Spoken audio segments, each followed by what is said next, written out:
நிகழும் ஸ்ரீ மங்களகரமான சோபகிருது ஆண்டு மார்ச் மாதம் 14ஆம் தேதி வியாழக்கிழமை அன்று சதுர்த்தி திதியில் பரணி நட்சத்திரத்தில் வைத்ருதி நாமயோகத்தில் சித்தயோகம் கூடிய நன்னாளில் இந்த மகத்தான பங்குனி மாதம் பிறக்கிறது.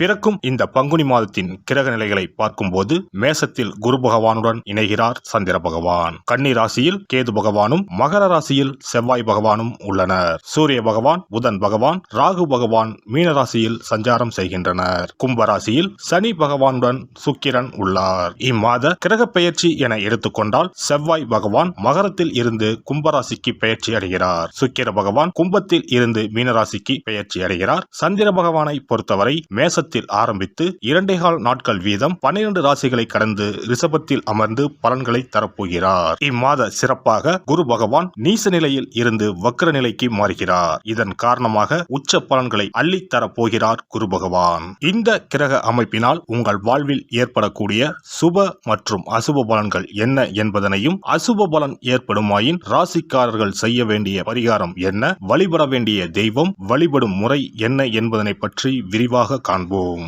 பிறக்க போகும் இம்மாதம் உங்கள் வாழ்வில் வளமும் நலமும் செல்வ செழிப்பும் பெற்று வாழ்வின் உயரிய நிலையை அடைய எல்லாம் வல்ல எம்பெருமானை வேண்டி விரும்பி கேட்டுக்கொள்கிறேன். மிதுன ராசி அன்பர்களே, இந்த மாதம் பணவரத்து அதிகரிக்கும். உங்களது அறிவு திறமை வெளிப்படும். உங்கள் வார்த்தைக்கு மதிப்பு உண்டாகும். அடுத்தவர்களின் குற்றச்சாட்டுக்கு ஆளாக நேரலாம். கவனமாக இருக்கவும். அதிகமாக உழைக்க வேண்டியிருக்கும். தொழில் வியாபாரத்தில் லாபம் கிடைக்கும். சாமர்த்தியமாக வாடிக்கையாளருடன் பேசி அவர்களை தக்க வைத்துக் கொள்வீர்கள். உத்தியோகத்தில் இருப்பவர்கள் எதிர்காலம் பற்றிய திட்டங்களை வகுப்பார்கள். பணவரத்தும் இருக்கும். குடும்பத்தில் கணவன் மனைவிக்கு இடையே இருந்த மன வருத்தம் குறையும். குடும்பத்தில் இருப்பவர்களின் ஒத்துழைப்பு கிடைக்கும். பிள்ளைகளின் மீது கவனம் தேவை. வாகனங்களால் செலவுகள் இருக்கும். குடும்ப உறுப்பினர்களின் உடல்நிலையில் கவனம் தேவை. பெண்கள் மற்றவர்கள் உதவியுடன் செய்யும் காரியங்கள் சாதகமான பலன் தரும். சிக்கனத்தை கடைபிடிப்பது நல்லது. மாணவர்களுக்கு சக மாணவர்கள் மற்றும் நண்பர்களிடம் அதிகம் பேசி பழகுவதை தவிர்ப்பது நல்லது. பாடங்களில் கூடுதல் கவனத்துடன் படிப்பது நன்மை தரும். கலைத்துறையினரை பொறுத்தவரை கவனமாக இருக்க வேண்டும். எதிர்பாலினத்தவரிடம் பழகும்போது எச்சரிக்கை அவசியம். எதை பற்றியும் கவலைப்படாமல் தீர ஆலோசித்து எதையும் செய்வது நல்லது. கடன் கொடுப்பது, பைனான்ஸ் போன்றவற்றில் மிகவும் கவனமாக இருப்பது நல்லது. அரசியல் துறையினருக்கு புதிய ஒப்பந்தங்கள் கை கொடுக்கும். எந்த கொள்முதலையும் தயக்கமின்றி செய்யலாம். வியாபாரம் பெருகும். போட்டியாளர்கள் விலகிச் செல்வார்கள். நட்சத்திர பலன்கள் மிருக சிரிசம் 3-4 பாதங்கள். இந்த மாதம் நீண்ட தூரத்தில் இருந்து வரும் தகவல்கள் நன்மையாக இருக்கும். கூர்மையான மதிநுட்பத்தால் எந்த பிரச்சனையையும் எளிதாக தீர்த்து விடுவீர்கள். பூர்வீக சொத்துக்களில் இருந்த தகராறுகள் நல்ல முடிவுக்கு வரும். திருவாதிரை நட்சத்திரம். இந்த மாதம் தொழில் வியாபாரம் திருப்திகரமாக நடக்கும். பார்ட்னர்கள் ஒத்துழைப்புடன் வியாபாரத்தை விரிவாக்கம் செய்ய முற்படுவீர்கள். கடிதம் மூலம் வரும் தகவல்கள் நல்ல தகவல்களாக இருக்கும். வரவேண்டிய பணம் வந்து சேரும். கஷ்டங்கள் குறையும். புனர்பூசம் 1, 2, 3 பாதங்கள். இந்த மாதம் உத்தியோகத்தில் இருப்பவர்களுக்கு வீண் அலைச்சல் ஏற்பட்டாலும் எடுத்த வேலையை எப்பாடுபட்டாவது செய்து விடுவீர்கள். புதிய வேலைக்கு முயற்சிப்பவர்களுக்கு சாதகமான பலன் தரும். மாணவர்களுக்கு கல்வியில் வெற்றி பெற எடுக்கும் முயற்சிகள் சாதகமாக இருக்கும். சனிக்கிழமையில் விஷ்ணு சஹஸ்ரநாமம் பாராயணம் செய்து வெங்கடாஜலபதியை வணங்க பிரச்சனைகள் தீரும். பண கஷ்டம் தீரும். அதிர்ஷ்ட கிழமைகள் ஞாயிறு, வியாழன். அதிர்ஷ்ட தினங்கள் பங்குனி 14, 15, 16. சிறப்பு பரிகாரம்.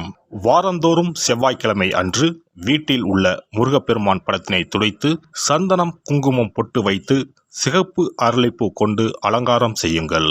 ஒரு கண்ணாடி டம்ளரில் தண்ணீர் ஊற்றி ஒரு எலுமிச்சை பழம் சிறு வெட்டிவேர் போட்டு முருகன் படத்திற்கு முன் வைத்து விடுங்கள். ஒரு மா இலை எடுத்து காம்பு பகுதி முருகப்பெருமானை பார்த்தவாறு வையுங்கள். அகல் விளக்கில் நெய் தீபம் ஏற்றி மா இலையின் மீது வைக்க வேண்டும். தீபச்சுடர் முருகப்பெருமானை பார்க்கும் வண்ணம் இருக்க வேண்டும். கண்களை மூடி முருகப்பெருமானை மனமாற வேண்டி உங்கள் வேண்டுதல்களை வையுங்கள். பூஜை முடிந்த பிறகு அடுத்த நாள் டம்ளரில் உள்ள எலுமிச்சை பழத்தை உங்கள் வீட்டை சுற்றி திருஷ்டி கழித்து போட்டு விடுங்கள். 6 வாரங்கள் வரை இந்த வெட்டி வேரை மாற்ற தேவையில்லை. இவ்வாறு செய்து வழிபட்டு வர குடும்பத்தில் உள்ள எப்படிப்பட்ட கஷ்டமாக இருந்தாலும் அந்த கஷ்டத்திற்கு தீர்வு கிடைக்கும். நம்பிக்கை இல்லாமல் எந்த ஒரு வழிபாடும் செய்யக்கூடாது. நம்பிக்கையோடு செய்யும் பட்சத்தில் கைமேல் பலன் கிடைக்கும். இனி பங்குனி மாத சிறப்புகளும் வழிபாட்டின் பலன்களும் என்ன என்பதனை பற்றி காண்போம். பங்குனி மாதம் என்பது வழிபாட்டுக்கு உரிய மாதம். பங்குனி மாதம் வணங்குவதற்கும் பூஜைக்கும் உரிய மாதமாகும். ஒவ்வொரு மாதத்திலும் ஒவ்வொரு நட்சத்திரத்திற்கு முக்கியத்துவம் கொடுத்து விழாக்கள் நடத்துவது வழக்கம். ஆனால் பங்குனி உத்திர நட்சத்திரத்திற்கு மற்ற நட்சத்திரங்களை விட அதிக மகத்துவம் உண்டு. தெய்வ திருமணங்கள் அதிகம் நடைபெற்ற மாதம் பங்குனி மாதம். மாதங்களில் 12வது மாதம் பங்குனி, நட்சத்திரங்களில் 12வது நட்சத்திரம் உத்திரம். 12வது மாதமான பங்குனியும் 12வது நட்சத்திரமான உத்திரமும் இணையும் புனித நாள் பங்குனி உத்திரம் என்று கொண்டாடப்படுகிறது. எனவே பங்குனி மாத உத்திரத்தின் சிறப்புகள் அதிகம். பங்குனி உத்திர நாளில் அனைத்து ஆலயங்களிலும் சிறப்பு வழிபாடுகள் நடைபெறும். கிராம கோவில்களில் அக்னி சட்டி ஏந்துதல், பூஜைகள் விமர்சையாக நடைபெறும். எண்ணற்ற ஆலயங்களில் சுவாமி அம்பாள் திருக்கல்யாணம் நடைபெறும். சிலருக்கு கைகூடாமல் திருமணம் தள்ளி போனால் பங்குனி உத்திர நாளில் விரதம் இருந்து இறைவனை வழிபட்டால் வெகு சீக்கிரம் திருமணம் கைகூடும் என்பது ஐதீகம். அதோடு காதலிப்போர் மனதுக்கு பிடித்தவரை கரம் பிடிக்கவும் பங்குனி உத்திர விரதம் இருப்பது மிகுந்த பலனை கொடுக்கும். பங்குனி உத்திரம் கல்யாண விரதம் என்றும் அழைக்கப்படுகிறது. 8 வகையான மகா விரதங்களில் கல்யாண விரதமும் ஒன்று. ஆகவே இந்த நாளில் திருமணம் ஆகாத இளையோர் விரதம் இருந்து தமக்கு நல்ல வரன்கள் கிடைக்க வேண்டும் என்று சிவபெருமானையும் பார்வதி தேவியாரையும் வேண்டுவது நல்ல பலன்களை பெற்றுத்தரும். இத்தினத்தில் மேற்கொள்ளும் விரதம் மிகவும் விசேஷமானது. நீண்ட நாள் ஒற்றுமையுடன் வாழ விரும்பும் தம்பதியர் விரதம் இருந்து சிவனுக்கும் சிவ பார்வதிக்கும் அபிஷேகம் செய்வார்கள். இந்த விரதத்தை முருகனை வேண்டியும் செய்யலாம். அதோடு அன்னதானம், வஸ்திரதானம் செய்வதும் சிறப்பானது. ஜாதக தோஷத்தால் திருமணம் தடைபட்டவர்கள் வழிபாடு மேற்கொள்ளவும் சிறந்த நாள் இதுவாகும். செவ்வாய் தோஷம் காரணமாக திருமண தடைகளை சந்திப்பவர்களுக்கு பங்குனி உத்திரத்தன்று முருகனை மனமுருகி வணங்கினால் திருமண தடைகள் நீங்கி திருமணம் சுபமாக முடியும். குழந்தை பேரில்லாமல் தவிப்பவர்கள் பங்குனி மாத விரதம் இருந்து அம்மன் கோவில்களுக்கு சென்று வழிபட அந்த அம்மனின் அனுக்கிரகத்தால் நிச்சயம் புத்திர பாக்கியம் கிடைக்கும். தொழில் மற்றும் வியாபாரங்களில் ஈடுபடுபவர்கள் தமிழ் வருடத்தின் கடைசி மாதமான பங்குனி மாத தினத்தில் திருஷ்டி பூசணிக்காய் வாங்கி உங்கள் வியாபார இடங்களை திருஷ்டி கழித்து அதற்குரிய நேரத்தில் உடைக்க வேண்டும். இப்படி செய்வதால் உங்களுக்கு இந்த ஆண்டு ஏற்பட்ட தோஷங்கள் அனைத்தும் நீங்கும். பங்குனி உத்திர நன்னாளில் நம்மால் முடிந்த அன்னதானங்களை செய்வது மிகுந்த புண்ணியம் தரும்.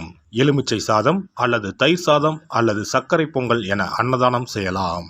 அதேபோல் நம்மால் முடிந்த அளவுக்கு மஞ்சள், சரடு, குங்குமம், கண்ணாடி என மங்கள பொருட்களை பெண்களுக்கு வழங்குவது விசேஷ பலன்களை கொடுக்கும். முருகப்பெருமான் நமக்கு இதுவரை இருந்த காரிய தடைகள் அனைத்தையும் களைந்து நமக்கு நல்வழி காட்டி அருளுவார். பங்குனி மாதத்தில் அனைத்து நாட்களிலும் கோவிலுக்கு சென்று வருவது மிக்க பலனை தரும். மேலும் செல்வ செழிப்புடன் வாழ்வதற்கு உதவும்.